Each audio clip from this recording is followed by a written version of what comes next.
सत्य की खोज से जुड़े हुए सभी सज्जनों का हार्दिक अभिनंदन। आशा है आप बहुत आनंद में होंगे और दुनिया के इस आनंद का, सांसारिक आनंद की बात नहीं कर रहा, तो साधना में आ चुके हैं जिनको आनंद आ गया है, असली आनंद, और जो ढूंढने की कोशिश में है वो ढूंढने निकल चुके होंगे, कुछ पाया होगा। बाकी धन्य वही हैं जो इस समय परेशान है किसी भी तरीके से, जो लगभग टूट चुके हैं, जिनकी जीने की हसरत खत्म हो गई है। वही व्यक्ति ध्यान में पूरी तरह से उतर सकता है, जिसके लिए संसार जिंदा है। बहुत लोग आते हैं, सीखते हैं, ऐसी बात नहीं है, ऐसे लोग भी सीखते हैं जिनके लिए संसार जिंदा है, परंतु उतना अच्छा नहीं कर पाते, क्योंकि जो भी उम्मीद, जो आशा तुम्हारी अभी बाकी है, वही सबसे बड़ा परेशानी है आगे बढ़ने में, आगे बढ़ने से रोकने में। इसलिए बढ़ता वही है जो बिल्कुल निराश हो चुका, जिसके जीवन में अब कुछ करने को बचा नहीं। बाकी लोग भी सीखते हैं। अब देखो, किसी ना किसी जन्म में हमने भी, या जो लोग बहुत अच्छा कर रहे हैं, जो अब निराश हो चुके हैं बिल्कुल और कर रहे हैं और वही अच्छा जाते हैं, तो किसी ना किसी जन्म में उन्होंने भी संसार के साथ ही किया होगा। तो वो उन अपने संस्कारों को लेके इस जन्म में पैदा हुए और वहाँ से आगे बढ़े। तो जो जो भी हो रहा है, जो जो जब भी सीख रहा है, इसमें संन्यास में जब भी आ रहा है, नुकसान में तो कभी है ही नहीं। चरम की बात कर रहा हूँ, चरम के पे कौन पहुंचता है? चरम पे वही पहुंचता है जिसके लिए अब संसार में कुछ बचा नहीं, जो चारों तरफ से निराश हो चुका है। तो कुछ मिली जुली बातें रहेंगी इस वीडियो में, और जो टॉपिक लंबा होगा उसी का मैं इसमें टाइटल लगा दूंगा, क्योंकि आप, कई लोगों ने कहा कि दिल की बातें टाइटल ना रखा करें, उससे पता नहीं चलता। अब है तो ये सब मेरे दिल की बात है। खैर चलिए, अब शुरू करने से पहले थोड़ी सी वही घिसी पिटी बातें कर लेते हैं कि भाई, अगर आपको ये चैनल अच्छा लगता है, आपको ज्ञानवर्धक लगता है, तो सब्सक्राइब कर लें, घंटी का बटन दबा दें, और यदि आपको ये वाला एपिसोड अच्छा लगे तो लाइक कर देना, शेयर कर लेना, कुछ कमेंट लिख देना जो आपके मन में आए। अच्छे बुरे सभी कमेंट वेलकम, बस भाषा की मर्यादा रखें। दूसरा, फेसबुक का पेज डिस्क्रिप्शन में है, इंस्टाग्राम है, वहाँ फ्रेंड रिक्वेस्ट भेजिए, इंस्टाग्राम फॉलो कर लीजिए, रील्स मिलती रहेंगी और उससे आप आगे बढ़ते रहेंगे। अगर यूट्यूब भी सब्सक्राइब करते रहेंगे, कर लेंगे, तो आपको शॉर्ट्स मिलते रहेंगे। जो लोग आगे बढ़ रहे पे काम कर रहे हैं, जो साधना के आगे में पथ में आगे बढ़ रहे हैं, उनको बड़ा आनंद उससे मिलता है, रील उनको फ़ायदा देती है। कोई प्रश्न पूछना है तो ईमेल करिए, ईमेल आईडी भी वहाँ है। व्हाट्सएप और टेलीग्राम है। अगर आपको मुझसे जुड़ना है, मुझसे आप सीखना चाहते हैं, तो आप वहाँ पर मुझे ईमेल भी कर सकते हैं, व्हाट्सएप भी कर सकते हैं। आना अंततः आपको टेलीग्राम ही पड़ेगा। तो अगर वास्तव में सीरियस हैं तो टेलीग्राम पे आ जाइए सीधे, क्योंकि ग्रुप हमारा टेलीग्राम पे है।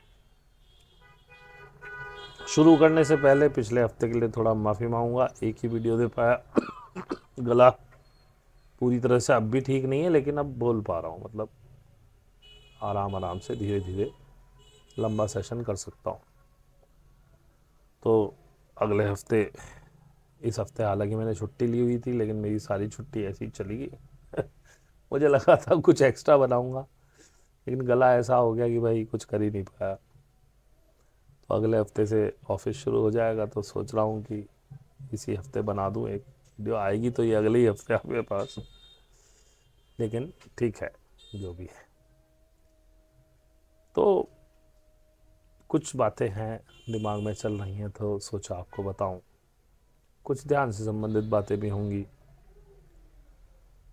मैं एक रील देख रहा था, वो एक महात्मा जी आते हैं ना, जो पीले पीले वो पहनते हैं, आजकल बड़ा क्रेज है उनका, सुबह सुबह निकलते हैं वृंदावन में, कैमरे वैमरे सब चलते हैं, पूरा रिकॉर्ड करते हुए राधे राधे करते रहते हैं।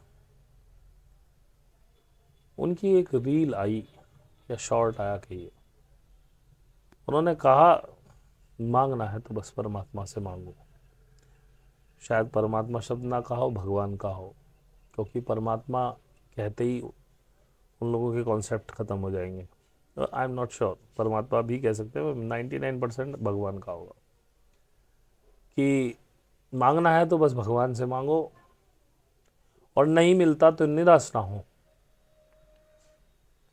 ये समझो कि इसमें भी आपका कोई हित होगा, इसलिए भगवान आपको नहीं दे रहा। अब तो सारी संभावनाएं ही खत्म हो गई ना कार्य करने की। हमारे पास किसी चीज़ का अभाव है, हमने ईश्वर से, भगवान से मांगा, परमात्मा से मांगा, हमें नहीं मिला, तो अब बस शांति से बैठ जाओ कि भाई इसमें कुछ भला ही होगा, तो मतलब अब एफर्ट नहीं करना, जैसे थे कि स्थिति में रहो, और एफर्ट भी छोड़ दो, क्योंकि जब भगवान ही नहीं चाहता आपको आगे बढ़ाना, तो आप ही काहे को टेंशन ले रहे हो। आज से कुछ साल पहले ये स्टेटमेंट मेरे लिए ठीक था, अच्छा था, बिल्कुल सही कह रहे हैं बाबा जी। लेकिन आज की डेट में मेरे लिए ये स्टेटमेंट बिल्कुल बकवास है।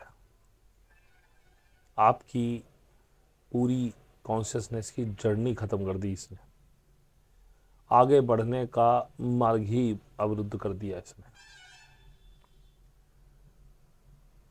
ऐसा एक बहुत पुराना शेर है कि खुद ही को कर बुलंद इतना कि हर तकदीर से पहले खुदा बंदे से खुद पूछे बता तेरी रजा क्या है। जिसने लिखा होगा शायर ने, शायर कभी कभी, क्योंकि शायर हमेशा या कभी हमेशा अतिशयोक्ति लिखता है, उसने अपनी पूरी हद पार कर दी अतिशयोक्ति की। खुद ही को कर बुलंद इतना कि हर तकदीर से पहले खुदा बंदे से खुद पूछे बता तेरी रजा क्या है। यानी कि आप अपने आप को इतना मजबूत कर लें कि वो भगवान भी आपको वो सब देने पे मजबूर हो जाए जो आप चाहते हैं आपको मिले। शायर ने अपनी हद से भी ऊंची छलांग लगा दी। बाबा जी कह रहे हैं कि भगवान से मांग लो, ना मिले तो चुप बैठ जाओ, इसमें भी तुम्हारा भला होगा। वो कह रहा अपने आप को इतना शक्तिशाली, इतना योग्य बना लो कि तुम जो मांगो ईश्वर तुम्हें देने पे, वो भगवान तुम्हें देने पे मजबूर हो जाए। आज के लिए मेरे लिए ये स्टेटमेंट सही है, क्योंकि मैं जान गया हूं कि इस पूरे ड्रीमिंग वर्ल्ड को, ये जो ड्रीम चल रहा है, और कहना बड़ा आसान है, बहुत सारी किताबें पढ़ के आप कह सकते हैं, मैंने भी कभी कहा था पंडित बन के कि एक सपना चल रहा है। समझ में मेरे भी नहीं आया कैसा सपना है यार, हम तो इसे जी रहे हैं, हमारे लिए तो लाइव है, इसके अंदर भी हम सपने देख रहे हैं, कई बार उसके अंदर भी घुस जाते हैं, सपने में भी सपना देखने लगते हैं। तो ये कैसे, ये अब कोई कहता है खेल है, बातें सारी सही हैं, बातें सारी सही हैं, लेकिन आज मेरी कॉन्शियसनेस इस बात को जानती है कि ये कैसे ये सपना है, कैसा ये खेल है, और आप इस खेल के क्रिएटर हो, आपने ये खेल बनाया है। आप जब चाहें, जैसे चाहें, इसमें तब्दीली कर सकते हैं। बेटा थोड़ा सा गर्म कर दो।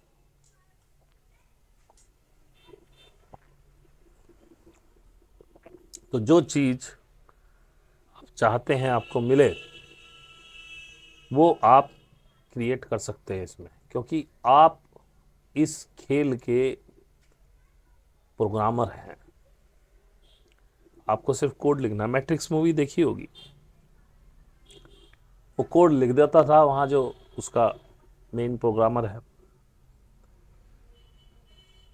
जिसके बारे में ओरेकल भी बात करती है। और उसमें एक की मेकर है, उसके पास सारे दरवाजों की की है, उसको वो छुपा के रखता है। जब हीरो उसको निकाल लाता है वहाँ से, नियो, उसका मतलब यह है कि उस खेल में प्रोग्रामर कोई और है, एक की मेकर है, उसके पास हर दरवाजे की चाबी है। तो क्योंकि प्रोग्रामर नियो नहीं हो सकता, वो उस गेम को खेल रहा है लेकिन गेम किसी और का है, तो उसने की मेकर को चुरा लिया, तो अब वो उससे की बनवाएगा और किसी भी दरवाजे में घुस जाएगा जिसमें जाने की उसकी एलिजिबिलिटी नहीं है। और प्रोग्रामर कुछ भी बदल देता है, कहीं भी जरा सा कोड चेंज करता है, चीज़ें बदल जाती हैं। लेकिन यहाँ खेल उल्टा है, यहाँ आपका अपना ही खेल है, आप ही इसके प्रोग्रामर हो। और सारी, जब प्रोग्रामर ही आप हो तो आपको की ज़रूरत नहीं है। लोग की ढूंढ रहे हैं, अरे आप खेल ही बदल दीजिए ना। पहली बात तो आप जानते नहीं कि इस खेल के प्रोग्रामर आप हैं। बातें कुछ किसी लोग कुछ लोगों के सिर के ऊपर से जा रही होंगी, कुछ लोग इससे जो थोड़े टेक्निकल माइंडेड हैं उन्हें बड़ी अच्छी लग रही होंगी, पर समझ में उनके भी नहीं आ रही होंगी कि ये हो क्या रहा है, ये बोल क्या रहे हैं। यकीन मानना ये ऐसे ही है, लेकिन कॉन्शियसनेस का वो लेवल हासिल करना पड़ेगा।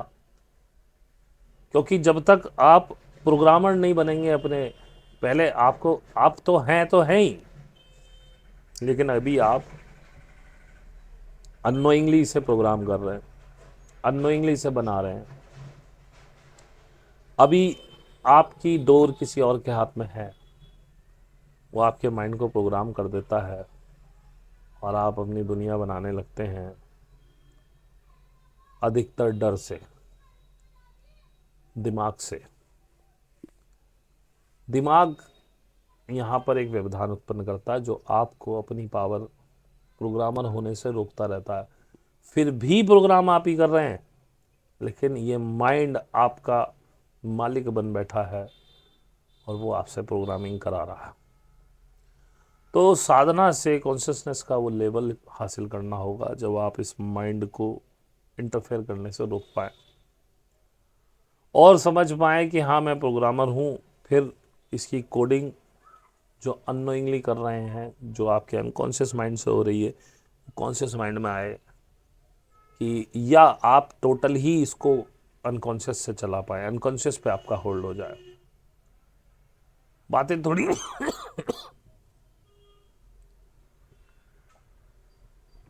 सॉरी, बातें थोड़ी अजीब हैं। अभी गला उतना अच्छा नहीं है, लेकिन मैंने सोचा आगे फुर्सत नहीं मिलेगी अगले हफ्ते तो बना दूं, एक ज़्यादा लंबा गैप नहीं होना चाहिए। तो पहले आपको वो सारी कोडिंग कॉन्शियसनेस सीखनी पड़ेगी। और जिस दिन आप पे आपको समझ में आ गया कि मैं प्रोग्राम कैसे चलता है यार, मैं कैसे प्रोग्राम करता हूँ, उस दिन आपकी खुद ही उतनी बुलंद हो जाएगी कि परमात्मा तो, या वो खुदा तो क्या पूछेगा आपसे कि बता तेरी रजा क्या है। आप अपनी रजा से चीज़ें बनाने लगेंगे, अपना संसार अपनी रजा से चलाने लगेंगे। क्योंकि हकीकत यही है कि यहाँ जितने लोग हैं जिनमें चेतना है, एनपीसीज की बात नहीं कर रहा हूँ, 7 अरब लोग हैं तो 7 अरब परमात्मा यहाँ नहीं घूम रहे हैं। एनपीसी कितना भी चाह ले वो प्रोग्रामर नहीं हो सकता, और जो प्रोग्रामर नहीं है वो परमात्मा नहीं है, क्योंकि प्रोग्रामर मीन्स क्रिएटर। थोड़ा टेक्निकलिटी मैं समझा रहा हूँ, क्योंकि अगर इसे आध्यात्मिकता की भाषा में मैं कहने लगूंगा तो आपके बिल्कुल समझ में नहीं आएगा। नई पीढ़ी है, ना हिंदी जानती है ना संस्कृत, ना ही इंग्लिश पे होल्ड है। तो यही मिली जुली भाषा इंग्लिश मैं समझा रहा हूँ, और लोग उसी भाषा में समझाना बेस्ट होता है जिसमें लोग समझ पाए बिना दिमाग लगाए। अन्यथा लोग आपसे जुड़ ही नहीं पाएंगे, आप जो बता रहे हैं वो समझ ही नहीं पाएंगे। इसलिए इस तरह की लैंग्वेज में आपको समझा रहा हूँ, शायद समझ में आ जाए। तो programmer is a creator, when you are a programmer you are a creator. लेकिन क्रिएटर यहाँ कम है, शायद 10% हो, शायद 15% हो, शायद 20% हो, इससे ज़्यादा नहीं होंगे। हालांकि मेरे पास कोई संख्या नहीं है, मैं एक अंदाजे से बोल रहा हूँ, शायद इतने भी ज़्यादा हों। और उन क्रिएटर में से भी बहुत से क्रिएटर तो अभी उस लेवल पे नहीं आए हैं कि वो इस जन्म में इस पे काम ही कर पाए। बहुत से क्रिएटर यहाँ घूम रहे हैं जिनको अभी समझ में ही नहीं आया, प्रारंभिक लेवल पे है। समझ में आ जाए, समझ में कैसे आता है, जब एनपीसीज आपको आपके जीवन में कोई माँ बन के आता है, कोई भाई बन के आता है, कोई बेटी बेटा बन के आता है, कोई दामाद बन के आता है और इतना परेशान आपको करता है, या आप इकोनॉमिकली बिल्कुल ख़त्म हो जाते हैं। दुनिया आपको पागल बनाती है, बताती आपने दुनिया के लिए किया होता है, और जब रिटर्न का मौका आता है तो वो आपसे हाथ छोड़ा के चले जाते हैं, आप अकेले हो जाते हैं। ज़िंदगी भर आपने सेक्रीफाइस किए होते हैं लोगों के लिए, और लोग आपकी बारी पे चले जाते हैं। तो वहाँ पे वो समय आता है जब आदमी एक बार सोचने पे मजबूर हो जाता है, मैंने ये क्यों किया, और जो ये हो रहा है मेरे साथ क्यों हो रहा है, ऐसी मुझ में क्या प्रॉब्लम थी। अब जब तक ये प्रकृति, ये यूनिवर्स,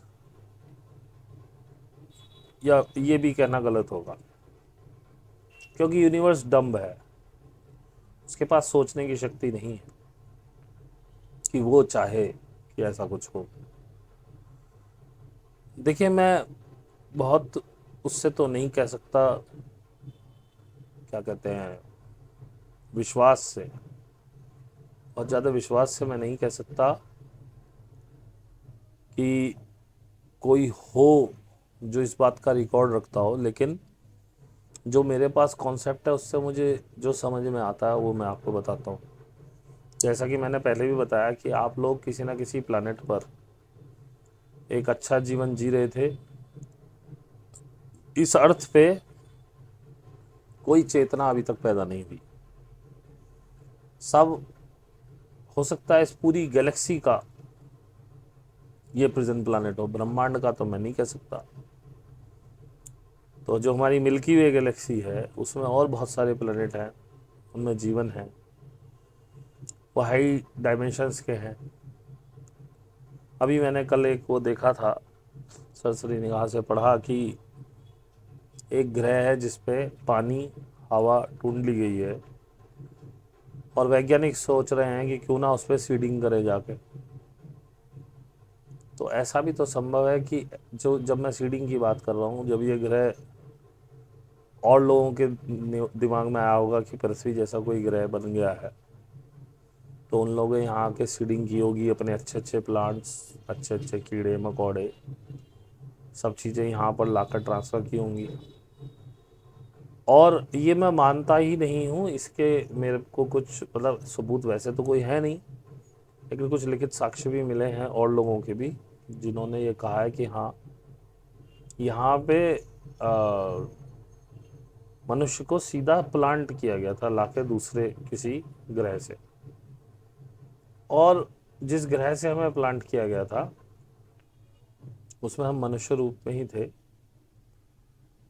कुछ हमारे अंदर जेनेटिक मॉडिफिकेशन किए गए थे, लेकिन हम बड़े सीधे, बड़े अजीब से बेवकूफ़ टाइप के लोग थे। बहुत ज़्यादा हम मेंटली बहुत ज़्यादा स्टेबल नहीं थे, या मतलब बहुत चीज़ें हमें आती नहीं थी। हम बहुत बेसिक इंस्टिंक्ट वाले, और बस अपनी इंस्टिंक्ट से खाना खाने के लिए ही वही जानवरों वाला एक मनुष्य नाम का एक जानवर एक तरह से यहाँ प्लांट किया गया था। बहुत सारी सीडिंग हुई, धीरे धीरे हम यहाँ तक पहुँचे हैं एक क्रमिक विकास के जरिए। तो ऐसा भी तो संभव है, अब जैसे हम लोग ढूंढ रहे हैं ऐसे ही उन्होंने ढूंढा होगा। तो जैसे खैर बात दूसरी तरफ चलेगी, जैसे मैंने कहा पृथ्वी पर अपनी कोई चेतना नहीं, तो हम किसी ना किसी ग्रह से इस प्रेजेंट प्लानट पे एक सजा के लिए फेंके गए।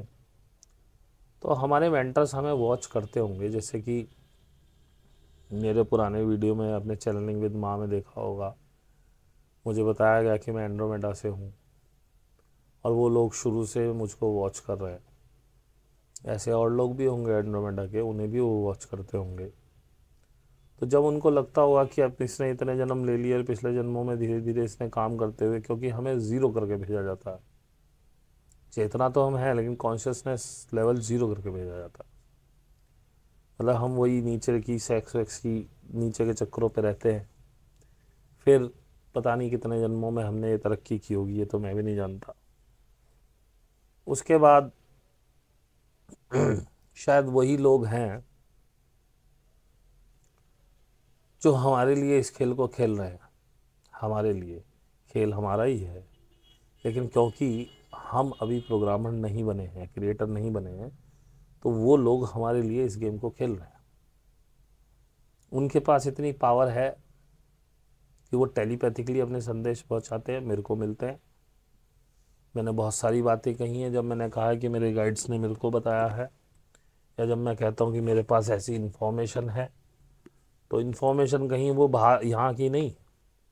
अगर वो इन्फॉर्मेशन कहीं यूट्यूब या किसी अखबार या किसी चैनल पे होती तो आप तक भी आती, लेकिन ये उन लोगों ने ही मुझे बताया। तो उन लोगों ने टेलीपैथिकली बहुत तैयार किया मुझे। दो पाथ हैं राइट लेफ्ट के, अंदर से आपकी कॉन्शियसनेस का नहीं, ये वाला लेते हैं, तो वो वहाँ पे गाइड कर। जब उन्हें लगता है कि ये लास्ट हो गया, फिर एनपीसीज जैसे जब वो हमें कर सकते हैं, तो एनपीसीज को भी टेलीपैथिक मैसेज से वो कुछ भी करवा सकते हैं। तो हमारी चीज़ें वर्ष से वर्ष कराई जाती हैं। हमसे शुरू में सही निर्णय नहीं दिलवाए जाते ताकि हम और फंसे, टूटें, परेशान हों। फिर उत्सुकता जागे, चल क्या रहा है, क्या चल क्या रहा है भाई, इसका कोई एंड होगा कि नहीं होगा, क्या करें। उसमें जो लोग चेतनाएं छोटी होती हैं, या कहना चाहिए जिनके खेलने वाले थोड़े से नए होते हैं, क्योंकि वहाँ पे भी तो भाई हर तरह के लोग होंगे ना, परिपक्व भी होंगे, बूढ़े होंगे, जवान भी होंगे। जवानी जवानी में कोई चेतना तैयार नहीं है और आपने खींच दिया उसको कि चलो अब कि इसको उठाते हैं इसी जन्म में, और वो डर गया बेचारा, उसने आत्महत्या कर ली, नहीं निकला उस लेवल का। ऐसा भी हो जाता होगा, लेकिन ज़रूरी नहीं है कि ये सब सही हो। ये मेरे अपने दिमाग के ऊपर है, जितनी इन्फॉर्मेशन मेरे पास है, जो मैंने सीखा, उसको चर्न करके मैं निकाल रहा हूँ कि कुछ निकल जाए। क्योंकि यूनिवर्स में कोई अकल नहीं है, वो तो एक एनर्जी का पुंज है। जैसी एनर्जी में आप रहोगे वैसी वो भेजना शुरू कर देगा। ये सीखना, अपनी एनर्जीज को सेट करना, वही मैंने कहा ना, प्रोग्रामर बनना। तो जिस जन्म में उनको लगता है कि अब आप सेट हैं, या उसमें भी वो सेट करते लाते हैं, फिर वो तुम्हें इस मार्ग पर चढ़ा देते हो। जब आप इस मार्ग पर चढ़ जाते हैं तो आप बुद्ध बनते हो, आप महावीर बनते हो। बुद्ध के बाद अनेकों बुद्ध हुए, अनेकों महावीर हुए, अकेले बुद्ध बुद्ध नहीं थे। कुछ लोग, प्रत्येक बुद्ध हुए, मैं बौद्ध उसकी भाषा में बात कर रहा हूँ, बौद्ध धर्म की। प्रत्येक बुद्ध यानी जो बस हो गए और अपने पर काम किया, और किसी को, पड़ोसी को भी नहीं पता, उनके घर को भी नहीं पता कि ये बुद्ध है, और वो मर गया। कुछ उनमें से सम्यक संबुद्ध हुए, जिन लोगों ने लोगों को अपने साथ लिया, चाहे रमन महर्षि हों, चाहे कोई और हों, चाहे तोतापुरी जी हों। उन लोगों ने सिखाया लोगों को, लोगों को सिखाने के बाद खुद भी बुद्धत्व को प्राप्त किया, और उनके बहुत से चेले जो बुद्धत्व को प्राप्त हुए। और या जो नहीं हो पाए वो अगले जन्मों के लिए तैयार हो गए। इस तरह से ये गेम चलता है भाई साहब, जो मैं अपनी इंफॉर्मेशन से चर्न करके ला पाया। तो अगर आप इस मार्ग में आ रहे हैं, मेरा मन तो यही होता है कि आप इसी जन्म में बुद्धत्व को प्राप्त हो जाएं और तोड़ दें यहाँ इस अर्थ की जंजीरें और निकल जाएं। बहुत चल रहा है 5D 3D, युग परिवर्तन, फलाना ढिंगाना। ईमानदारी से बताऊं कि अब तो मेरा उसमें भी इंटरेस्ट नहीं है। मैं ये अब तो ये सोचने लगा हूँ, अरे जब होगा तब देख लेंगे यार, इतना बकवास क्यों करनी। होगा होगा, नहीं होगा नहीं होगा। मुझे खुद पे काम करना है, इससे आगे अब मेरी कोई सोच नहीं है। मैं प्रार्थना करता हूँ कुंडलिनी से कि माँ यहाँ तक ले आई, मुझे अब दिखा कि उसने कितनी मेहनत करी मेरे साथ। अब मैं उसे कुंडलिनी कह दूँ, मेरे गाइड्स कह दूँ, गाइड्स ही हैं क्योंकि कुंडलिनी तो मेरी इच्छा शक्ति है, लेकिन मैं उन्हें माँ कहता हूँ, तो अब वो माँ में कुंडलिनी भी आ गई और वो भी आ गए। तो अब तो मैं यही कहता हूँ कि बस अब नहीं करना कुछ, अब केवल साधना है। डर किसी भी तरह का ख़त्म हो गया है, सोच किसी भी तरह की ख़त्म हो गई है। जो होगा होगा, अब नहीं सोचता। न पैसे से कोई मोह रहा है, न किसी चीज़ से, न किसी व्यक्ति में कोई मोह रहा है। मैंने शायद पहले आपको बताया था, काफ़ी दिन पहले बच्चों के बारे में सोच रहा था कि बच्चों को कहाँ सेट करो, वो भी नहीं है, जहाँ सेट होंगे हो जाएंगे अपने आप, मुझे क्या करना है। तो इस तरह का मैं हो गया हूँ और इसी तरह के हो जाएंगे, क्योंकि जिसे मैंने कहा ना प्रोग्रामर बन जाइए, उसके लिए अवेकन होना जरूरी है, जागना जरूरी है। सुबह आप बिस्तर से उठ गए, जाग गए, नहाए धोए, पढ़ने चले गए या ऑफिस चले गए या अपने काम पे चले गए।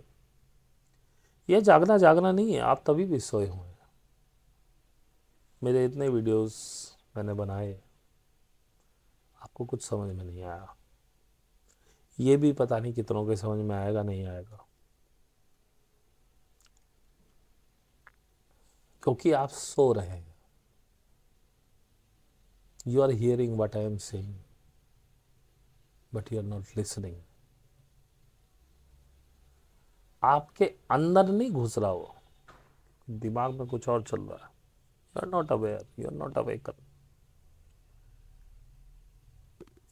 अवेयरनेस जिस दिन आपको आ गई, अवेयरनेस में जिस दिन आपने काम शुरू कर दिया, रहना शुरू कर दिया, आपको पता चल जाएगा आप क्या कर रहे हैं। अभी तो आपको पता ही नहीं है कि आप कर क्या रहे हैं, क्योंकि यू आर नॉट अवेकन। वास्तव में मैं बताऊं तो आपको ये भी नहीं पता आपको कि आप खा क्या रहे हैं। अगर आप अवेकन हो जाएं तो ये जो आप गंद संद खा रहे हैं, आप ये खा भी नहीं पाएंगे। मैंने महसूस किया ये परिवर्तन अपने अंदर कई महीनों पहले, लगभग 4-5 महीने पहले मैंने वाइफ को बोला था कि भाई गेहूं की रोटी हाथ में लेता हूँ, हीक आती है, नहीं खाई जाती। मक्का खाने का मन करता है, बाजरा खाने का मन करता है। ब्रेड बना देती थी बहुत जगह, ब्रेड में से स्मेल आने लगी, बिल्कुल टेस्टलेस हो गई ब्रेड। मैंने कहा यार ब्रेड मत दिया करो। बिस्किट खाने का मन नहीं होता, अब तो दूध भी पीने का मन नहीं होता। जाग रहा था मैं अंदर से, अपने ब्रेन और हार्ट का कोहरेंस तो हो ही गया था, अब इस हार्ट ने पेट को भी इंक्लूड कर लिया। अब अंदर चीज़ें इतनी जाग गई कि पेट संदेश भेज रहा है हार्ट को, भाई साहब ये मत खिलाओ गंदी चीज़ मुझे। अब मैं अवेकन हुआ।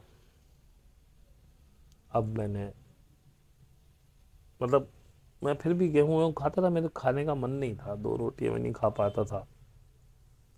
पेट बोलने लगा था नहीं खाना है। फिर एक दिन हुआ कि भाई मक्का बाजरा खाएंगे। मैंने पहले भी बताया, राम वर्मा जी की कुछ वीडियोस देखी, उससे कुछ हुआ तो भूख भूख भी लगने लगी, सब कुछ होता जा रहा था सही। अब अचानक से मतलब तभी मैंने कहा भाई अब गेहूँ की रोटी नहीं खाई। और वास्तव में 4 हफ्ते हो गए गेहूँ की रोटी नहीं खाई है। बहुत आराम है शरीर में। पेट में बहुत आराम है, नाभि की प्रॉब्लम ख़त्म हो गई है। आज भी दिखवा गया, बैठा था उसी दोस्त के पास, उसने बोला अब ठीक है नाभि तुम्हारी। मैंने कहा एक बार चलो फिर चेक कर लो, लगा बिल्कुल परफेक्ट है। और अवेयर होके खाना शुरू कर दिया है, और जब एक एक गस्सा अवेयर होके खा रहा हूँ अभी, हालांकि बीच में अवेयरनेस टूट जा रही है क्योंकि भी आदत नहीं पड़ी। ऐसा होता है, हम मनुष्य हैं, गंदी आदतें एकदम से नहीं जाती। तो बार बार अवेयर हो जाता हूँ खाते हुए, और जब अवेयर हो जाता हूँ तो गस्सा ज़्यादा चबाया जाता है, लेकिन इतना चबाया जाता है कि उसमें टेस्ट नहीं रहता फिर। अब टेस्ट ढूंढना बंद कर दिया है, क्योंकि पता है कि टेस्ट तो मिलेगा ही नहीं। पहले जो सब्जियां नहीं खाता था वो भी खा लेता हूँ, क्योंकि जब इतनी बार चबा लेता हूँ तो जो भी टेस्टी चीज़ भी है ना वो भी नॉन टेस्टी हो जाती है। और इस टेस्ट ने हमें मार रखा है, हमारा पेट खत्म कर रखा है। लेकिन उससे मुझे बहुत आराम है, शरीर में विष बनने बंद हो गए हैं, मस्तिष्क बहुत आज़ाद है, बहुत खुशी है। अब मैं बैठा तो था इस वीडियो को बनाने के लिए, लेकिन बैठते ही मेरी कुंडली चढ़ गई। लेकिन अब जो मैं बोल रहा हूँ वो बोल रहा हूँ, मैं सोच कुछ नहीं रहा हूँ, जो आ रहा अंदर से आ रहा। आप देख सकते हैं, मेरी आंखों की स्थिति देख सकते हैं आप। ये देखिए भवें, इतनी मोटी मोटी आंखें खुल नहीं रही हैं। तो ये स्थिति साधक की हो जाती है आगे जाके। तो बात कर रहे थे हम अवेयरनेस की। जिस दिन आप अवेयर हो गए, या कहना चाहिए अवेयर होने शुरू हो गए, उस दिन ये मैट्रिक्स टूट जाएगी। उस दिन फिर आप ना भाई रह पाएंगे, ना बाप रह पाएंगे, ना बेटे रह पाएंगे, ना चाचा, ना ताऊ, ना मौसा, ना जीजा, ना भतीजे, ना भतीजी, ना भांजा, ना भांजी, कुछ नहीं रह पाएंगे। एक शब्द में कहूँ तो सारे रिश्ते खत्म हो जाएंगे। आपको दिख जाएगा ये सब स्वार्थी लोग हैं, और आप हट जाएंगे उनसे। और जो जो आप सेल्फ सेंटर्ड होते जाएंगे, आप समझ लीजिए कि आप कच्चे हीरे, उतना प्रकृति आपको तराशती जा रही, आपको, या आप कह दे कि खुद को तराशते जा रहे।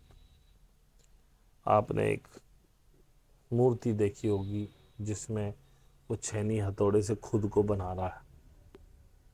यही होता है एक्चुअली वास्तव। आप खुद को तराशते जाएंगे and you will become a gem. आप बहुत प्रीशियस जेम बनेंगे। लेकिन अवेयर होना जरूरी है। अफीम मत चाटो,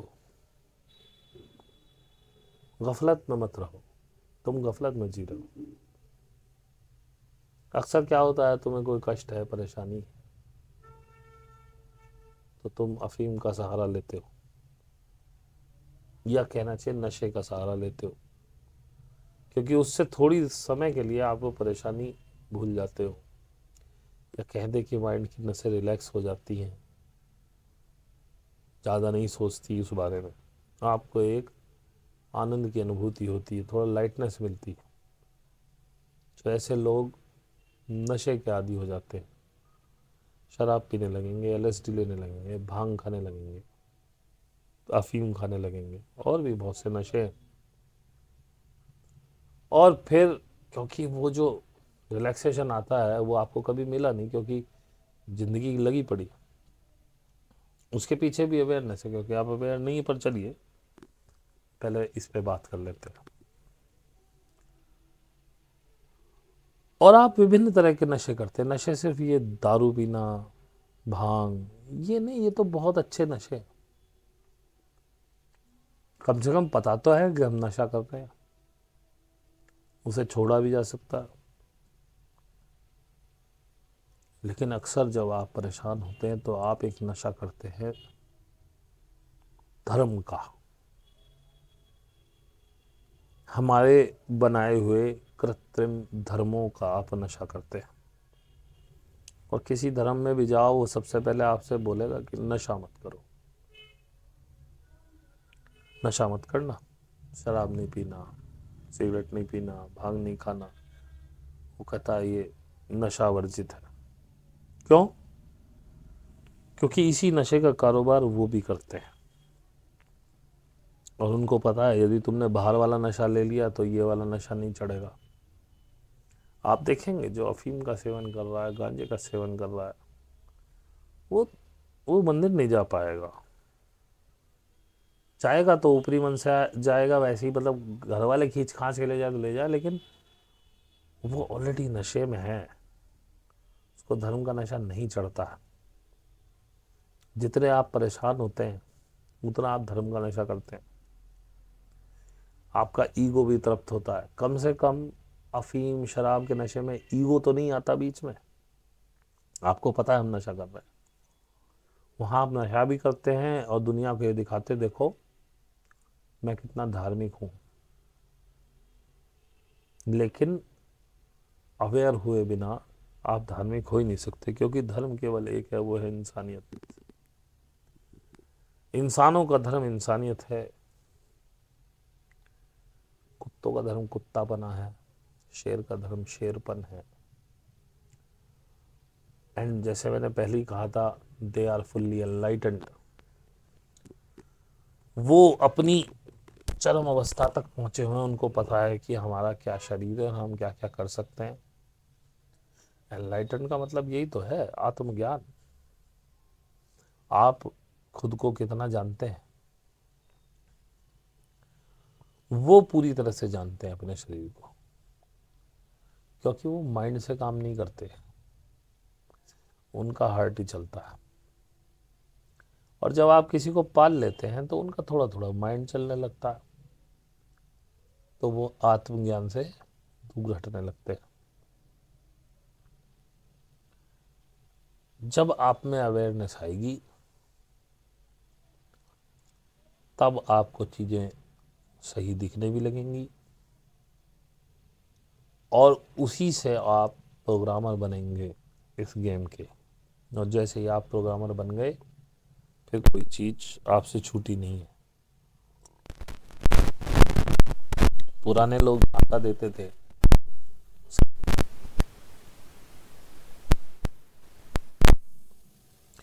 झांसा ही है। सहसार पर जो आदमी पहुंचेगा, सहसार से पहले ही इच्छा छूट जाएगी, नहीं तो सहसार पे ही नहीं पहुंचेगा। जैसे मैं कह रहा हूं कि आप प्रोग्रामर हो जाओ, बना तो आप सब लोगे, लेकिन बना नहीं। अब आप पूछेंगे क्यों करें, कि जब ऐसी परिस्थिति रहनी है, नहीं परिस्थिति अभी आप डर और भय से लो वाइब्रेशन में अपनी जीवन को क्रिएट कर रहे हैं। उसके बाद आप ऊंची वाइब्रेशन में बहुत प्यारे तरीके से अपने जीवन को क्रिएट करेंगे। और जब आप बड़ी वाइब्रेशन में रहेंगे, हाई वाइब्रेशन में रहेंगे, तो ये यूनिवर्स भी आपको हाई वाइब्रेशन ही फेंकने वाला है। और जब आप हाई वाइब्रेशन में रहेंगे, जीवन उच्च वाइब्रेशन का होगा, तो आप पे कहाँ से कमी आएगी। आपको ट्रस्टी लोग मिलेंगे जो ट्रस्ट करेंगे, प्यार करने वाले मिलेंगे, धोखा नहीं देने वाले मिलेंगे। आपका संग साथ, आपके काम उसी तरह के होने लगेंगे।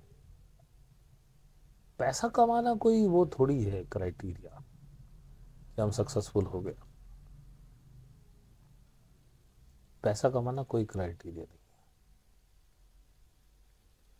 सक्सेसफुल होने का। सक्सेसफुल होने का मैं एक ही क्राइटेरिया मानता हूँ, आपके ऊपर कोई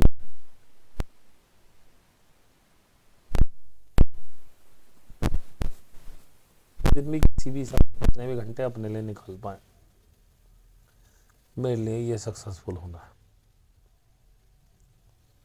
और यकीन मानो अवेयरनेस में ये तो कुछ होगा।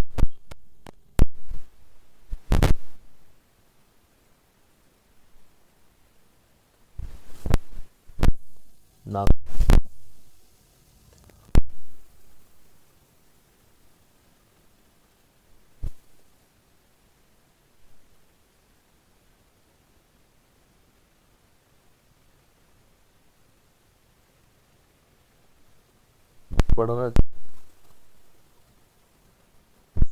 मैं चोर हूँ, वो कहते चोरी छोड़ दो, और तब आना, और चोरी मुझसे छुटनी नहीं, क्योंकि मेरा तो रोजी रोटी है, क्या खाऊंगा फिर। नागार्जुन ने कहा, देखो चोरी से हमारा कोई लेना देना नहीं है, जो जहाँ तुम गए होगे वो लोग चोर रहे होंगे, हमें पता ही नहीं चोरी क्या होती है, क्या होता है चोर।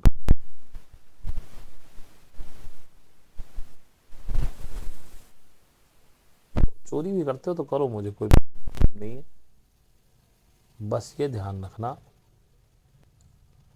कि क्या कहते हैं, हमेशा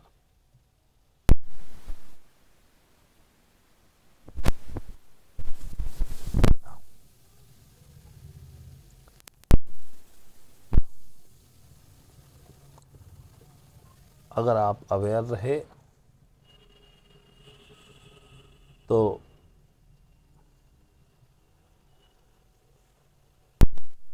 सब कुछ हो जाएगा, आपको कुछ करने की आवश्यकता नहीं है, बस जो भी करो ध्यान से, अवेयर होके। उसने कहा बाबा जी आप बढ़िया मिले, ठीक है अब से ऐसे ही करेंगे। 3 दिन बाद आया रोता झिकता, बोले जी कहाँ फंसा दिया आपने मुझे। बोले क्यों?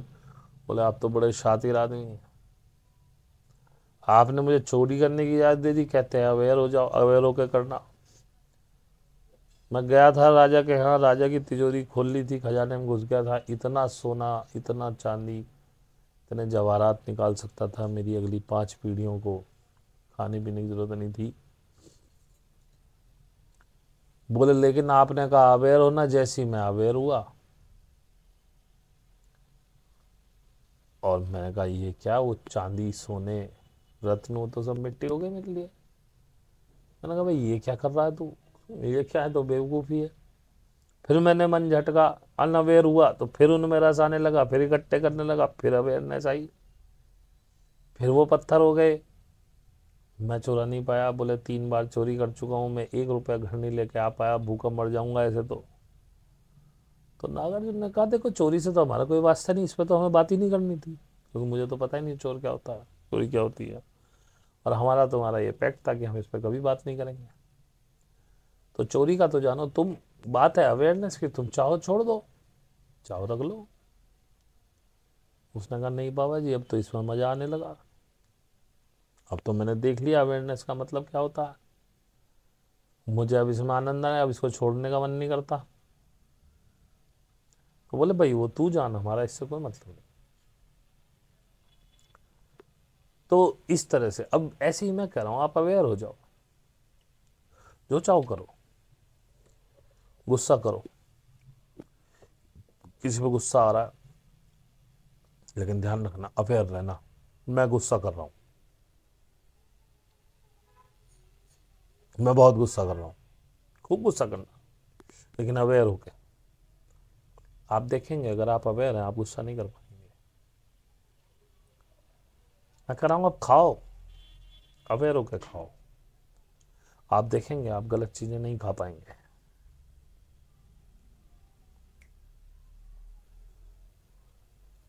आप कुछ भी करें, कुछ भी, कुछ देखें तो अवेयर रहें, कुछ सुने तो अवेयर रहें। इस अनअवेयरनेस ने आपकी जिंदगी को जहन्नुम बना के रख दिया है। आप परेशानी में हैं इसी अनअवेयरनेस की वजह से, क्योंकि आपके मकान के बाहर कोई कूड़ा डाल जाए तो आप उसकी जान को फिर जाएंगे, उसके घर पहुंच जाएंगे लड़ने के लिए, उसकी माँ बहन एक कर देंगे। लेकिन जब आपके दिमाग में कोई कूड़ा डालता है तो आप उसे नहीं रोकते। बेटा वो किताब उठा दियो, सफ़ेद वाली, सफ़ेद वाली किताब उठा के दे देंगे। हाँ,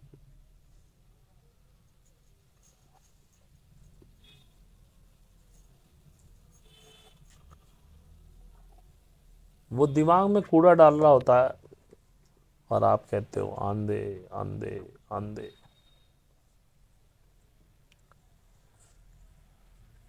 आप एक बार भी नहीं कहते उससे कि भाई अपने दिमाग को एक बार भी अवेयर नहीं करते, भैया क्या सुन रहे हो, हमें नहीं करना ये सब कुछ। तो अवेयर रहो। अब ये रील्स वगैरह के जरिए क्या हो रहा है, आप कितने कितने घंटे रील्स देखते रहते हैं, क्या होता है उसमें, यही कचरा जाता है। सब मिनिमल मैसेज हैं वो आपकी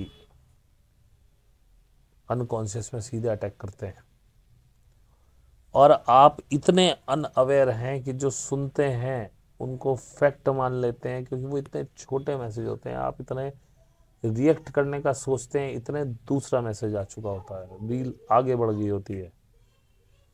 तो आपके पास इतना टाइम नहीं है, क्योंकि एक टॉपिक नहीं है, बराबर बराबर टॉपिक चेंज हो रहा है, माइंड में सीधा घुसता जा रहा है। एक टॉपिक होता है 1 घंटे का, आप सुनते, रुकते, सोचते और कहीं ढूंढते कि यार देखूं ये बंदा सही कह रहा है कि नहीं कह रहा। इतने आपके माइंड ने रिएक्ट करने का सोचा। पहली बात तो अवेयर आप है ही नहीं, जो होंगे भी इतना उन्होंने शुरू किया, इतनी देर में टॉपिक बदल गया। अब माइंड खुद कंफ्यूज है, इसको सुनूं, इसको देखूं, इसको परखूं कि उसको परखूं, इसलिए कचरा घुसता जा रहा। और आप अपनी जिंदगी को खत्म किए जा रहे हैं, किए जा रहे हैं, किए जा रहे हैं। पड़ोसी ने गाड़ी ले ली, मेरे पास बड़ी होनी चाहिए। क्यों होनी चाहिए? बजाय कि आप पड़ोसी के बराबर काम करें, बजाय कि आप उतनी मेहनत करें कि आप उतना पैसा कमा लें कि मैं इस वाली गाड़ी से भी ऊंची गाड़ी ले लूं, आप बाजार में जाते हैं, लोन पे ईएमआई पे गाड़ी ले जाते हैं। सोचते हैं कोई बात नहीं यार, 2,000 रुपये का घर खर्च कम कर लेंगे, लेकिन पड़ोसी से नीचे रहने का कोई मौका नहीं, उसके ऊपर ही रहना। ऐसी बेकार की स्पर्धाओं ने आपके जीवन को खत्म कर दिया। ये सोते जागते चल ही नहीं है आप, because you are not aware. अगर आप अवेयर होते, आप खुश होते, उसने गाड़ी ले ली, ठीक है, उसकी उतनी हैसियत, उसने उतनी ले ली जितनी हमारी हैसियत है, हम ले लेंगे, नहीं है तो नहीं लेंगे, हमें ज़रूरत नहीं है तो भी नहीं लेंगे। मैंने देखा बहुत से लोगों में बड़ी बड़ी कोठियों की गाड़ी बिकती है भाई साहब, 6 6 साल पुरानी गाड़ी, 15,000 किलोमीटर भी नहीं चली हुई, बिल्कुल नई है, क्योंकि बस शान दिखाने के लिए गाड़ी रख रखी है, कभी चलाई नहीं। अगर 6 साल में गाड़ी 10,000 किलोमीटर चल रही है तो सोचो कि चली कितनी है। लेकिन और उस पर इतने इतने घटा के वो बेच रहे हैं उसको। और इस अवेयरनेस से ही आपका दिमाग जो है वो शून्यता में जाएगा, विचार शून्य होंगे आप, क्योंकि अवेयर होते ही आप वर्तमान में आना शुरू करते हैं। ये जो लीनियर समय है, हॉरिजॉन्टल, ये केवल कहते हैं इस अर्थ पे, मैं कहता हूँ 3rd डायमेंशन में लीनियर समय होता है। तो आप अपने आप पे यदि गौर करें, आप हमेशा या तो पास्ट में जाते हैं या फ्यूचर में चले जाते हैं। या तो पास्ट की घटनाओं को सोच के या तो खुश होते हैं या दुखी होते हैं, या फ्यूचर की घटनाओं को बुन बुन के, जो भी आया नहीं, आपको पता भी नहीं है वो होगा भी कि नहीं होगा, लेकिन माइंड में बुन बुन के या तो डरते हैं या उनसे खुश होते हैं। क्योंकि एक पास्ट और फ्यूचर ही है जो आपको खेलने का इतना स्पेस देता है। जितना आप जी चुके, जैसे मेरी 42 साल की उम्र है, मेरे पास कम से कम 8 साल में कहते हैं मेमोरी बन जाती है। तो 35 36 साल का मेरे पास है पास्ट, जिसमें मैं घूम सकता हूँ। और फ्यूचर तो इन्फिनिट है, जहाँ तक ले जाना चाहो वहाँ तक घूम लो। प्रेजेंट आपको हिलने ही नहीं देता, प्रेजेंट में थॉट्स होते ही नहीं। अभी आप गुलाब का फूल यहाँ नहीं है। मैं सोचूं तो मैं देखूंगा, अच्छा ऐसा होता है, लाल ऐसी खुशबू होती है, 4 चीज़ें सोचूंगा। गुलाब के फूल के सामने खड़ा हूँ तो फूल है, मैं हूँ। मेरे पास बाहर पौधे लगे हुए हैं, गुलदावरी इस समय खिल रही है। गुलदावरी को खिलते हुए देखता हूँ, अच्छी लगती है। जूही खिल रही है, देखा, अच्छी लगी, वो कोई थॉट ही नहीं है। इसकी खुशबू कैसी है, इसका कलर कैसा, सभी तो सामने है। रात में आप सूरज की कल्पना करें तो थॉट है, दिन में उठ के देखें तो सूरज सामने। कभी थॉट आया आपको, देखो सूरज चमक रहा दिन में, उठ के आप ऑफिस चले गए, यार सूरज चमक रहा, कितना प्यारा, देखो हीट दे रहा है, ये दे रहा है। जब गर्मी होती है ये तो कहते हैं यार भगवान जी ने मार डाला, बहुत गर्मी, लेकिन सूरज चमक रहा है वो देख ले। प्रेजेंट में थॉट्स नहीं होते। तो जब हम कहते हैं शून्य हो जाएं, यानी कि आप उतना ही प्रेजेंट में आ रहे हैं। दोनों चीज एक दूसरे की पूरक है। या तो कहते हैं आप शून्य हो गए, या आप कहते हैं कि आप प्रेजेंट में रहने लगे। जैसे मैं पहले भी बोलता था, अपने ग्रुप में भी बोला कि अब मैं आज में रहने लगा हूं। अभी सिर्फ इतना हुआ है कि मैं आज में रहने लगा हूं। जिस दिन मैं अभी में रहने लगूंगा उस समय पूरी तरह शून्य हो जाऊंगा। और मैं देख रहा हूं जितना मैं आज में रहता हूं, मेरे पास थॉट्स नहीं है। आज के तो हैं, आज से आगे के नहीं है, तो थोड़े थॉट्स हैं, पूरी तरह शून्य नहीं हुआ। जिस दिन मैं अभी में आ जाऊंगा, या क्या है कि जिस दिन मैं शून्य हो जाऊंगा उस दिन मैं अभी में आने लगूंगा, ये दोनों चीज एक ही हैं। जैसे कि मैं कहता हूँ, अब मेरा कर्ता भाव चला गया, अब मुझे साक्षी होने की आवश्यकता नहीं है, क्योंकि जब कर्ता भाव चला गया तो जो है वो साक्षी है। मैं देख ही तो रहा हूँ। जब मैं कर ही नहीं रहा, जब मेरे अंदर मैं वाला वो भाव ही नहीं रहा कि ये मैं कर रहा हूँ, तो जो हो रहा वो तो सब हो ही रहा है। फिर कौन कर रहा है? मैं तो नहीं कर रहा। हो गए ना, हो गए साक्षी। एक चीज घट जाए दूसरी अपने आप घट जाती है। आप वर्तमान में रहने लगे, शून्य हो गए, शून्य हो गए तो वर्तमान में रहने लगे। आप साक्षी हो गए तो कर्ता भाव खत्म हो गया। अगर आप कर्ता भाव खत्म हो गया तो भी साक्षी हो गया। लेकिन ये बिना अवेयरनेस के हो नहीं सकता। अवेयरनेस ही आपको वहां तक ले जा सकती है। और एक चीज और बताता हूं, हर व्यक्ति यहां अलग है। आपके सपने भी अलग अलग हैं और नितांत निजी हैं। हस्बैंड वाइफ एक ही बेड पे, एक ही सिचुएशन में, मतलब उनकी घर की सिचुएशन एक ही है, लेकिन एक ही बेड पे सोते हुए वो एक जैसा सपना नहीं देख सकते। सपना कभी शेयर नहीं किया जा सकता। कोई ये तो कह सकता है कि आप मेरे सपने में आए, लेकिन जो व्यक्ति आया उसको कभी अवेयरनेस नहीं होगी कि मैं उसके सपने में जा रहा हूं। दोनों मियाँ बीवी एक ही बेड पे लेट के अपना सपना शेयर नहीं कर सकते। इतनी प्राइवेट लाइफ है आपकी, इतने नितांत निजी हैं आप, और दावा आप करते हैं, हाय मेरी बेटी, हाय मेरा बेटा, हाय ये हाय वो।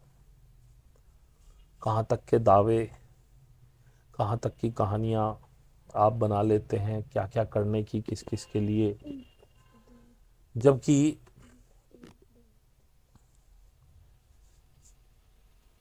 ये पूरी, जितने यहाँ लोग हैं उतने ही वर्ड हैं। इसको आप सपने से भी देख सकते हैं। किसी का सपना कभी क्लैश नहीं हुआ आज तक किसी से। कोई किसी के सपने में आ गया वो अलग बात है, लेकिन उस व्यक्ति को कभी नहीं पता कि मैं उसके सपने में गया हूं। अगर आप एक होते तो ये सपने भी एक होते। आप एक दूसरे के सपने में घुस सकते थे। इतना प्राइवेट वर्ड है आप लोगों का। और ये वर्ड कभी शेयर नहीं होता है, ये भी जान लो। इसे शेयर किया ही नहीं जा सकता है। नितांत निजी।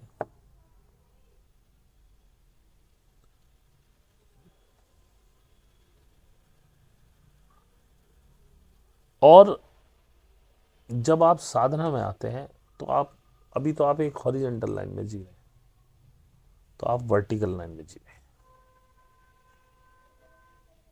जो जो साधक नहीं है, जो साधना नहीं करता, वो ए से बी, बी से सी, सी से डी जाता है। जो साधक होता है वो ए से A-1, A-2, A-3 या A1, A2, A3, B1, B2, B3 ऐसे जाता है। उसकी यात्रा वर्टिकल हो जाती है, हॉरिजॉन्टल नहीं रहती। जब एक साधक उठना शुरू करता है, साधना शुरू करता है, तो वो हॉरिजॉन्टली जा रहा होता है और यहाँ से वर्टिकलर भी बढ़ना शुरू हो जाता है। जहाँ पे ये काटते हैं एक दूसरे को, यही आपका वो पॉइंट होता है जहाँ से आप मेटामॉर्फोसिस में आते हैं। जहाँ ये क्रॉस बनता है वहीं पे आपको निर्णय लेना होता है, अब मुझे हॉरिजॉन्टली जाना है। ये लास्ट पॉइंट है, ये टिपिंग पॉइंट है। अब तक आप हॉरिजॉन्टल भी जा रहे थे और वर्टिकल भी जा रहे थे, लेकिन यहाँ वर्टिकल और हॉरिजॉन्टल जहाँ मिक्स होते हैं, वो टिपिंग पॉइंट होता है जहाँ आपको डिसाइड करना होता है, ईदर टेक वर्टिकल और टेक हॉरिजॉन्टल। और जो इस समय वर्टिकल निकल जाए, सीधा ऊपर की तरफ उठने लगे, वो बनता है क्राइस्ट। ये वही क्रॉस है, वही क्रूज है जिससे जीसस को क्राइस्ट बना दिया। यहाँ से आपका पेन शुरू होता है, इसमें बॉडी पेन्स भी हैं। इससे जो दुनिया से आप अलग होना शुरू करते हैं, अकेले हो जाते हैं, नितांत अकेले। थोड़े से कष्ट होते हैं, दिल टूटते हैं जब ये यात्रा वर्टिकल की शुरू होती, लेकिन उसके बाद आप हॉरिजॉन्टली नहीं चलते और आप वर्तमान में ही एक ही जगह उठना शुरू कर देते हैं।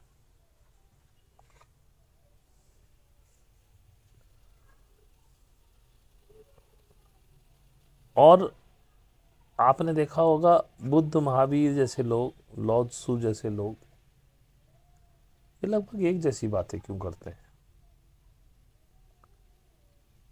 ये इसलिए एक जैसी बातें करते हैं क्योंकि इन्होंने सत्य को जीना शुरू किया। आप लोग सपनों में रह रहे हैं और सपने प्राइवेट होते हैं, आपके अपने। आपने अपने जो संसार बसाए हुए हैं वो सपने के ही संसार तो हैं, लेकिन सत्य सत्य होता है, एक होता है, उसमें कोई गुंजाइश नहीं होती। जब लाओ त्सु, जब बुद्ध, जब महावीर, जब ये लोग बोलते हैं तो ये सब एक जैसा बोलते हैं, क्योंकि सत्य एक है, वो प्राइवेट नहीं है, वो सबका शेयर्ड है। जिस दिन आप सत्य से जुड़ जाएंगे, आप भी वही बोलेंगे जो मैं बोल रहा हूँ। बहुत से लोग तो कहते हैं आप ओशो को कॉपी करते हैं, कोई कह सकता है आप बुद्धा को कॉपी करते हैं। कॉपी करने की बात ही नहीं है यार, क्योंकि मैं भी वही जान रहा हूँ जो उन लोगों ने जाना था। अब बचा ही कहाँ कुछ, क्योंकि ये ड्रीम नहीं है, ये सच है। हम अवेयर हो चुके हैं, हमारी वर्टिकल यात्रा शुरू होगी, हॉरिजॉन्टल खत्म होगी।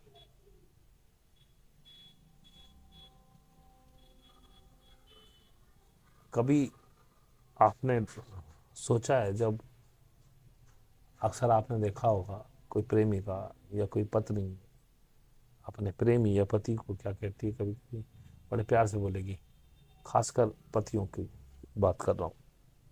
होता तो ये प्रेमी प्रेमिका के साथ भी जब कहती बड़े प्यार से, डार्लिंग या हे प्रिय, बड़े प्यार से बात करेगी। अब पति शंकित हो जाता है, पता पत्नी को भी है कि ये प्यार नहीं है, डार्लिंग का वो अर्थ नहीं है जो उसका होता है। और पति को भी पता है कि बेटा अगर तूने इसको कुछ और कहा तो भी बात बिगड़ेगी, कुछ ना कुछ तो फरमाइश आएगी। क्योंकि ये जो डार्लिंग है, ये तेरे पैसे को लेके जाएगा, तेरी सैलरी पे हमला है। अब इसमें साड़ी आएगी, नेकलेस आएगा, क्या आएगा? तो अधिकतर पति लोग इसका जवाब डार्लिंग से डार्लिंग नहीं कहते हैं, अधिकतर वो घुमा फिरा के एक आध बात में पूछ ही लेते हैं क्या चाहिए। अब बात मुद्दे की आती है, पत्नियां नहीं शर्माती, तुरंत बोलती ये ला दो, ये दिला दो। डार्लिंग के पीछे ये छुपा था, ऐसे ही मूर्ख बनाया जा रहा है। ओशो का एक जोक सुना था इस पे। नसरुद्दीन की पत्नी मुल्ला नसरुद्दीन के जोक सुनाते थे।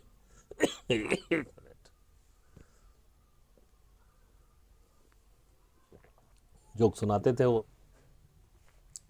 नसरुद्दीन की पत्नी रोए जा रही, जार जार रो रही, आंसुओं से रो रही। नसरुद्दीन सुन ही नहीं रहा, और जोर से रो, नहीं सुन रहा, वो अपने में मगन है। कुछ देर बाद पत्नी ही चुप हो गई, खुदाई में इतनी जोर जोर से रो रही थी, तुम मुझे चुप करने भी नहीं आए, तुमने पूछा भी नहीं। बोले जाओ जी, मैं तुम्हें अच्छी तरह से जानता हूँ, मैं कई बार चुप करा चुका हूँ, मुझे पता है ये आंसू बड़े महंगे पड़ते हैं मुझे, इसलिए मैं आया ही नहीं,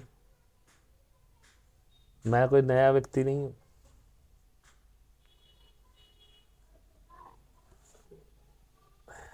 बात अवेयरनेस से वहाँ पर आई जहाँ मैंने आपको बताया कि आप सभी बिल्कुल नितांत निजी अलग वर्ल्ड में जीते हैं। कई बार आपने देखा होगा पति पत्नियों की अधिकतर अनबन होती है, वो क्योंकि जो पति समझाना चाह रहा है पत्नी वो समझ ही नहीं रही। मेरे साथ भी यही प्रॉब्लम है, मैं तुम्हें जिस पॉइंट ऑफ व्यू से बता रहा हूँ आप तक वो बात कभी वैसी पहुंची ही नहीं। हमारे यहाँ कुछ साधक जिनकी कॉन्शियसनेस बढ़ रही है,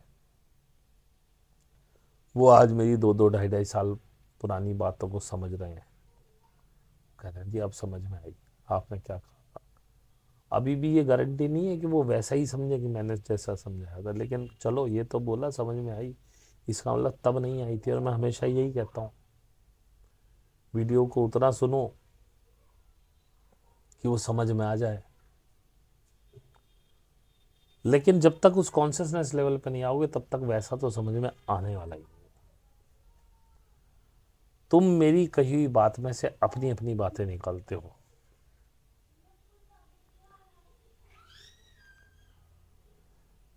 और जैसे बात अवेयरनेस की चल रही, तो आपने एक वर्ड सुना होगा सिन। सिन यानी पाप। सिन हिब्रू का वर्ड है,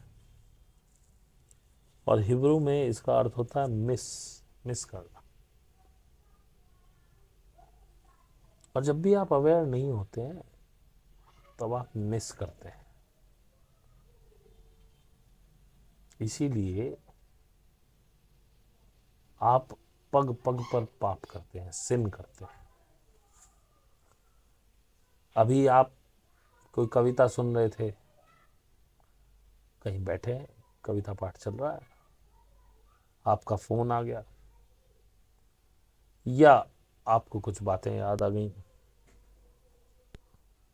आप उसमें लग गए, कविता पाठ चल रहा है, आपको ताली तो आप बजा देते हैं क्योंकि लोग बजा रहे हैं, आपको नहीं पता उसने क्या कहा, मिस किया, दैट इज ए सिन।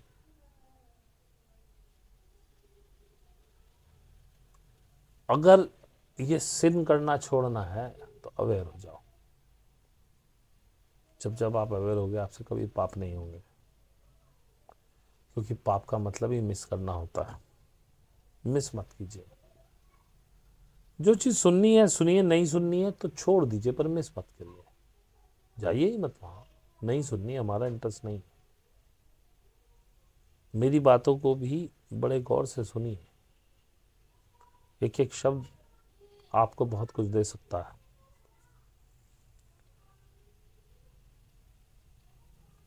और आप देखेंगे जब आप अवेयर होना शुरू करेंगे, अगर आप अवेयर होना शुरू करेंगे, आप बार बार इस तरह के सिन करेंगे, मिस करेंगे। लेकिन जब याद आए कि मिस हो गया तब गिल्ट मत करना, क्योंकि ये ह्यूमन टेंडेंसी है। होते होते ही तो होगा, आदत बनते बनते ही तो बनेगी। अब तक इतना मिस कर दिया, अब उसका गिल्ट लेके बैठोगे तो कहाँ जाओगे, जी नहीं पाओगे। शुरू में ज़्यादा मिस होगा, फिर धीरे धीरे कम और कम और कम और कम। एक दिन ऐसा आएगा जब कुछ मिस ही नहीं होगा, आप जहां रहोगे वहां 100% होगे, फिर कोई सिन नहीं हो सकता, कोई मिस नहीं हो सकता। लेकिन जो मिस हुआ या जो अब भी मिस हो रहा है उसके लिए गिल्ट न करना। गिल्ट में फंसे तो तुम फिर परेशान हो जाओगे, क्योंकि जो चला गया उसको वापस नहीं लाया जा सकता। भूतकाल का क्या हिसाब किताब लगाना। फिर एक नया निर्णय लो, नहीं अब से मिस नहीं करेंगे, फिर मिस होगा, गारंटी से होगा। फिर करो कि चलो अब क्या और अवेयर रहेंगे। करते करते करते करते आपके अनकॉन्शियस को ये आदत पड़ जाएगी कि अवेयर रहना है,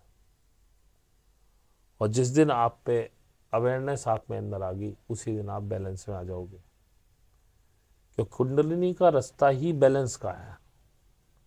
जब आप भूत और भविष्य से छूट जाओ सुषुम्ना में उत्थान। बौद्ध पुराने साहित्य में इसको ललना और रसना बोला जाता था नाड़ियों को, जिनको हम ईड़ा पिंगला कहते हैं। आज कहते हैं ईड़ा पिंगला सुषुम्ना, उस समय कहते थे ललना रसना अवधूति। शब्द हैं सिर्फ, कुछ भी शब्द आप यूज करिए, बात वही। और अवेयरनेस से ही बैलेंस आती है, बैलेंस में ही कुंडलनी चलती है। ये सारी चीजें आपस में जुड़ी हुई। अब मैं इतना लंबा वीडियो बना चुका हूँ, मुझे खुद भी याद नहीं है मैं इसमें क्या बोल गया हूँ। लेकिन अब इसे एंड करते हैं, क्योंकि अब मुझसे बोला भी नहीं जा रहा है। अब मेरी आंखें बहुत बंद हो रही हैं, ऐसे बोला भी नहीं जा रहा है। तो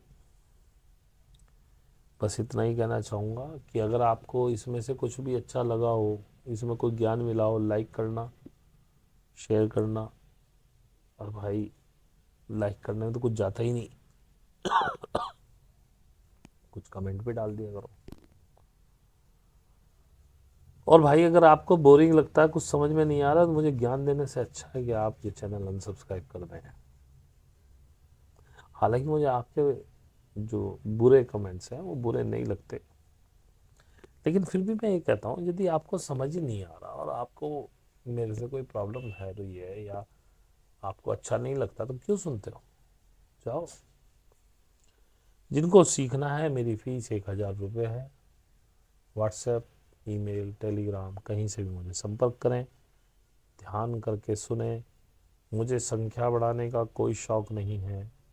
मैं बहुत सीरियस रहता हूँ साधकों के साथ। मरने का मार्ग है, खुद को आत्महत्या करने का विचार हो, और ये विचार हो रहा हो कि ज़िंदगी में अब बस साधना करनी है और कुछ नहीं करना है, तभी आना, वरना मत आना। इसी के साथ आज के लिए इतना ही।